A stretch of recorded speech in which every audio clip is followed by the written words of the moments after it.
Hello, everyone. Good afternoon. Hi. Thanks for tuning in Hi. to episode 2 of the fantastic Mr. Fox. Oh, I have to tell you, I'm pretty excited about this episode because those farmers, they try a couple of different things to try to get to the fox. Does anyone remember the names of the 3 farmers? Does anyone remember? Let's see. I'll ask you, do you know what they are? Oops, did you freeze? Can you unmute? Um, one of them, one of the farmers' name are Bean. That's right, Bean. And Bean talks way up here because he's kind of crazy. Who else? Who else was there? Anyone remember? There was Farmer Bean and Farmer. Anyone remember? There's Farmer Bogus. He talks way down here, kind of crazy. And there's Farmer Bunce, and he talks in the middle. Remember, Bogus was the farmer who ate 3 chickens for every meal, and Bunce, like donuts filled with gross stuff like gizzards, and then Farmer Bean. Well, you might remember that he drank a lot of cider.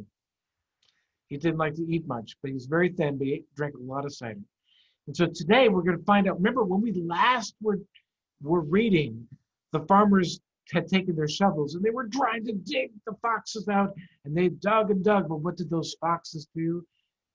Remember that foxes were the fastest diggers of all. And they dug so quickly with their paws, the whole family, Mr. Fox, Mrs. Fox, and the 4 little fox children dug way, way, way down. And they thought they were safe, but let's find out what happens next in Roald Dahl's fantastic Mr. Fox.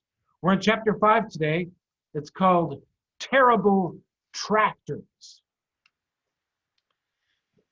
As the sun rose the next morning, Bogus, Bunce, and Bean were still digging.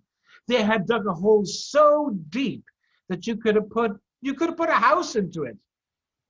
But they had not yet come to the end of the fox's tunnel.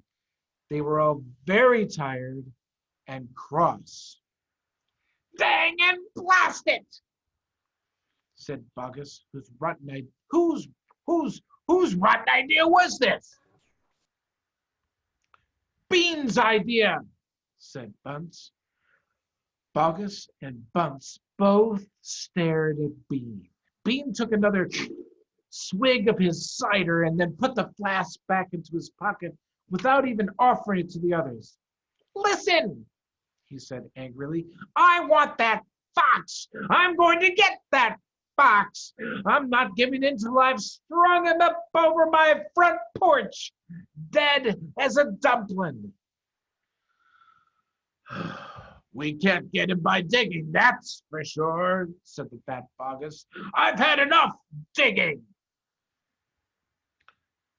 Bunce, the little pot-bellied dwarf, looked up at Bean and said, "Have you any more stupid ideas?" "What?" said Bean. "I can't hear you." Oh, see, Bean never took a bath, and he never even washed. As a result, his ear holes were clogged with all kinds of muck and wax and bits of chewing gum and dead flies and stuff like that. This made him deaf. "Speak louder," he said to Bunce, and Bunce shouted back, "Got any more stupid ideas?" Bean rubbed the back of his neck with a dirty finger. He had a boil coming there and it itched. "What we need on this job," he said, "is machines. Mechanical shovels. We'll have them out in 5 minutes with mechanical shovels." This was a pretty good idea, and the other 2 had to admit it. "All right then," Bean said, taking charge. "Bogus, you stay here and see that fox doesn't escape. Bunce and I will go fetch our machinery. If he tries to get out, shoot him quick. The long, thin Bean walked away. The tiny Bunce trotted after him.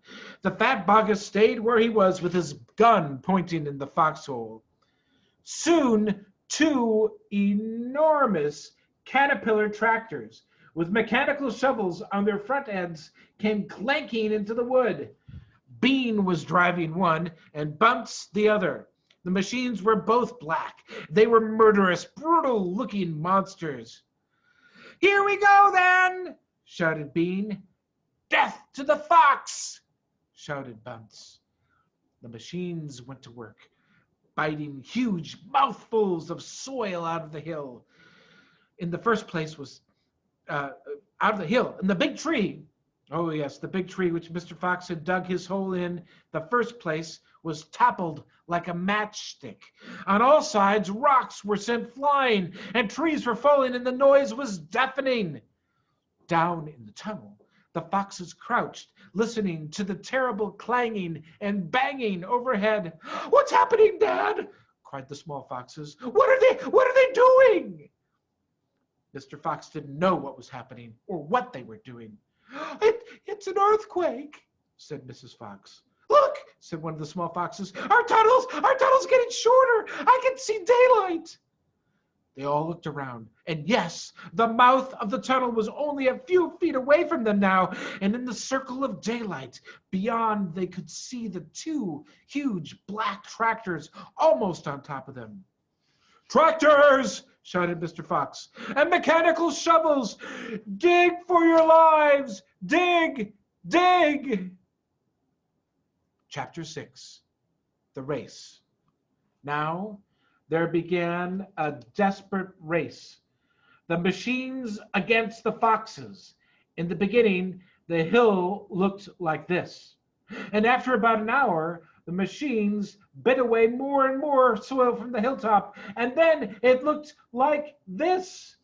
Sometimes the foxes would gain a little ground, and the clanking noises would grow fainter, and Mr. Fox would say, "We're going to make it. I'm sure we are."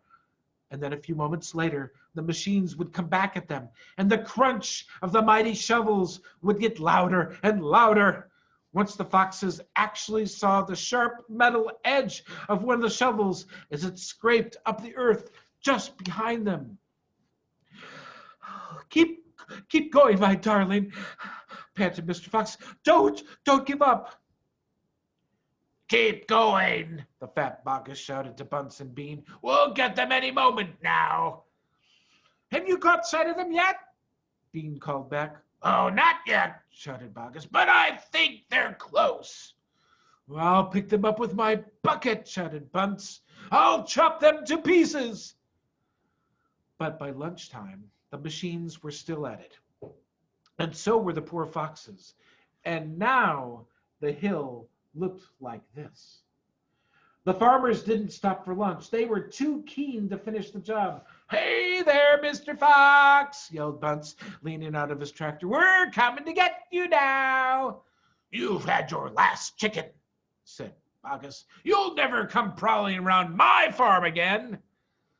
A sort of madness had taken hold of the three men. The tall, skinny Bean and dwarfish, pot-bellied Bunce were driving their machines like maniacs, racing the motors, and making the shovels dig at terrific speed. The fat Bogus was hopping about like a dervish and shouted, "Faster, faster!" By 5 o'clock in the afternoon, this is what had happened to the hill.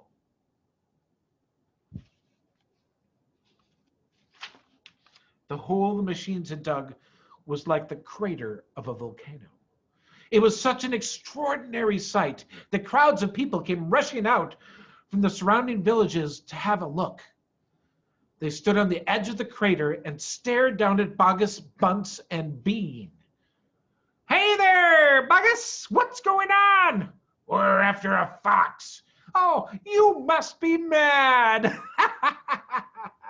The people jeered and laughed.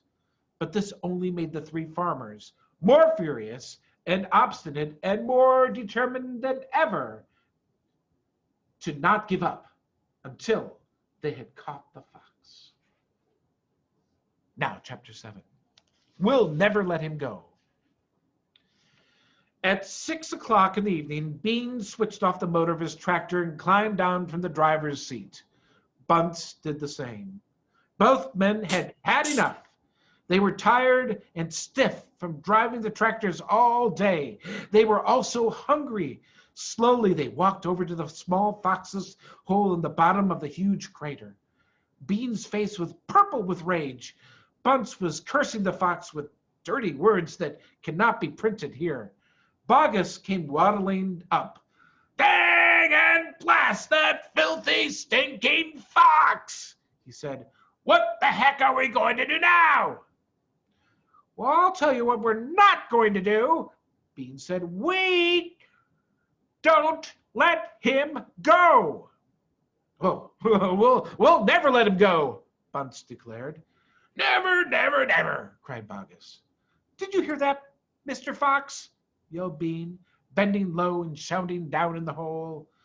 "It's not over yet, Mr. Fox. We're not going home till we've strung you up dead as a doorbat." Oh, whereupon the three men all shook hands with one another and swore a solemn oath that they would not go back to their farms until the fox was caught. "Well, what's the next move?" asked Bunce, the pot-bellied dwarf. "Well, we're sending you down the hole to fetch him up," said Bean. "Down you go, you miserable midget." "Not me," screamed Bunce, running away. Bean made a sickly smile.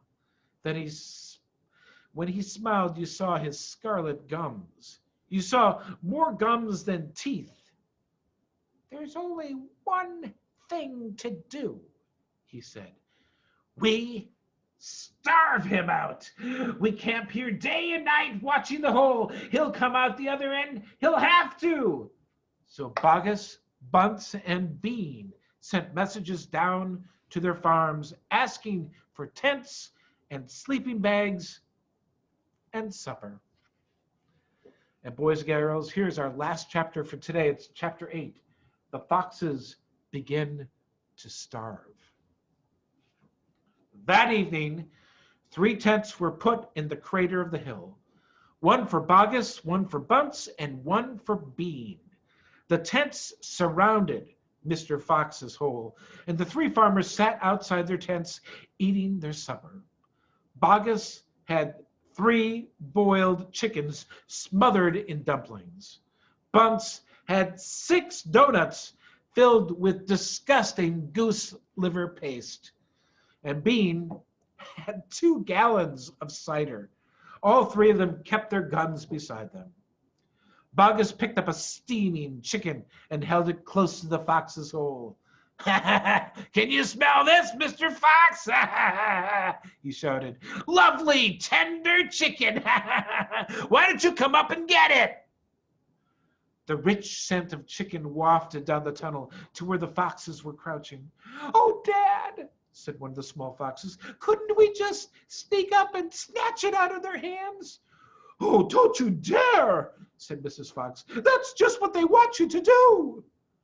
"Oh, but we're so hungry," he cried. How long will it be till we get something to eat?" Their mother did not answer them, nor did their father. There was no answer to give. As darkness fell, Bunce and Bean switched on the powerful headlamps of the 2 tractors and shone them on the hole. "Now," said Bean, "we'll take it in turn to keep watch. One watches while 2 sleep, and so on through the entire night." Bogus said, "Well, what if the fox digs a hole right through the hill and comes out the other side? You didn't think of that one, did you?" "Of course I did," said Bean, pretending he had. "Go on then, tell us the answer," said Bogus. Bean picked something small and black out of his ear and flicked it away. "How many men have you got working on your farm?" he asked. 35, Bogus said. Oh, I've got 36, Bunce said. And I've got 37, Bean said. Well, that makes 108 men altogether. We must order them to surround the hill. Each man will have a gun and a flashlight, and there will be no escape for Mr. Fox. So the order went down to the farm. And that night, 108 men formed a tight ring around the bottom of the hill. They were armed with sticks and guns and hatchets and pistols and all sorts of horrible weapons. This made it quite impossible for a fox or indeed for any other animal to escape from the hill. The next day, the watching and waiting went on.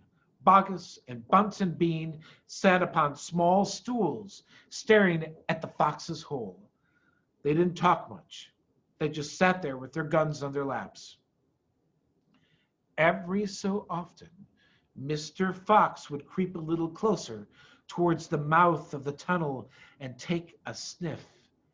Then he would creep back again and say, "They're still there." "Are you quite sure?" Mrs. Fox would ask. "Positive," said Mr. Fox. "I can smell that man Bean a mile away. He stinks." And that's where we're going to end today's story time. Tomorrow, we have story time again tomorrow. And the next chapter, it's called Mr. Fox Has a Plan. If you're like me, you're going to want to find out what that plan is. Now, friends, I hope you had an awesome day today in your online learning. And thanks so much for coming. I hope I get to see all of you tomorrow for episode 3 of the fantastic Mr. Fox. Have a great day, everyone. Bye. Thank you so much. Bye. Bye. Thank you. Have an awesome day. Bye. Bye. Have a happy day, everyone. Bye, Mr. Hancock. Bye-bye.